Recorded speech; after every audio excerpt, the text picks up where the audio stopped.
जाको राखे साइया मार सके ना कोई, और बाल न बाका कर सके जो जग बैरी होई। है ना? सही है, बिल्कुल सही है साथियों। जब तक वो परमेश्वर नहीं चाहेगा, हमारा कोई बाल भी बांका नहीं कर सकता।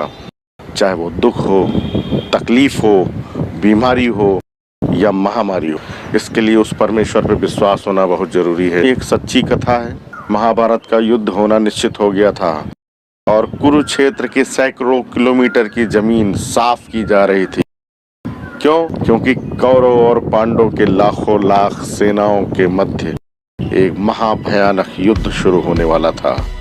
उस समय श्री कृष्ण और अर्जुन कुरुक्षेत्र के उस मैदान का अवलोकन करने के लिए, जहां लाखों महारथी युद्ध में संलग्न होने थे, वहां का जायजा ले रहे थे। हाथियों से काम लिया जा रहा था। हाथियों का काम ये था कि वे उस कुरुक्षेत्र के जंगल में लगे पेड़ों को उखाड़ते थे और उस जंगल को लड़ने लायक मैदान में तब्दील करते थे। श्री कृष्ण अर्जुन इस कार्य को भली भांति देख रहे थे, परख रहे थे। तभी एक गौरैया वहां उड़ के आई और कृष्ण के समीप एक डाल पर बैठ गई और कृष्ण से कहा कि भगवान, आपके होते हुए लाखों लाख सैनिक यहाँ पर युद्ध करेंगे, हाथियां होंगी, रथ होंगे। हमारा एक छोटा सा परिवार जिसमें 4 नन्हे से बच्चे एक घोंसला बनाकर उसमें रहते हैं। इस होने वाले महाभयानक युद्ध से मुझे और मेरे परिवार को बचाइए। कृष्ण ने कहा, जो होना है उसे तो टाला नहीं जा सकता, तुम क्यों व्यर्थ में चिंता करती हो? तो गौरैया ने कहा कि भगवान, जब तक आप नहीं चाहोगे मेरा कुछ भी कोई बिगाड़ नहीं सकता, इसलिए मैं अपने परिवार सहित खुद को आपके हवाले करती हूँ। आप चाहो तो मुझे मार दो और आप चाहो तो बचा लो। कृष्ण मुस्कुराए और गौरैया से बोले कि जितनी जल्दी हो सके अगले 3 सप्ताह का राशन तुम अपने घोंसले में इकट्ठा कर लो। भगवान कृष्ण की आज्ञा सुनते ही गौरैया वहां से चल पड़ी। 2 दिन बाद कुरुक्षेत्र के उस रणभूमि में लाखों महारथी आमने सामने डटे हुए थे और इंतजार था तो युद्ध के घोषणा की, कृष्ण के शंख बजाने की। तभी कृष्ण को वो गौरैया नजर आई अपने परिवार के साथ। श्री कृष्ण ने देखा कि उस गौरैया के घोंसले के पास उस युद्ध में शामिल एक मदमस्त हाथी उस घोंसले की तरफ बढ़ रहा है और कुछ कदमों की ही दूरी पर घोंसला रह गया था, जिसे वो हाथी अपने विशाल पैरों के नीचे दबा सकता था। अर्जुन और कृष्ण एक रथ पे थे।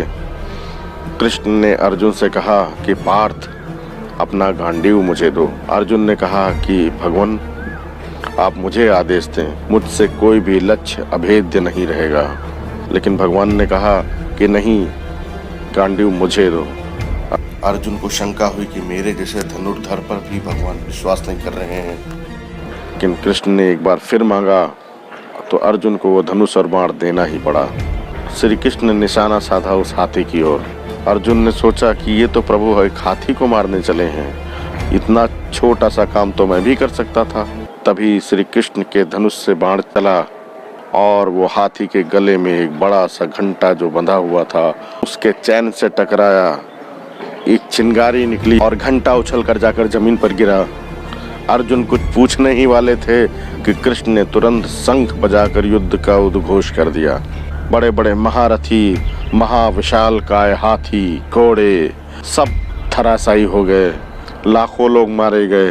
18 दिन पर वो युद्ध समाप्त हुआ और युद्ध समाप्त होने के दूसरे दिन कृष्ण और अर्जुन घायलों और मृत शरीरों को देखने के लिए उस युद्ध भूमि में टहल रहे थे। तभी कुछ दूरी पर कृष्ण को अपने तीर काटा हुआ घंटा दिखा जो जमीन पर पड़ा हुआ था। कृष्ण ने अर्जुन से कहा कि पार्थ, क्या मेरा एक काम करोगे? अर्जुन ने अपने दोनों हाथ जोड़ लिए और कहा, अवश्य भगवान।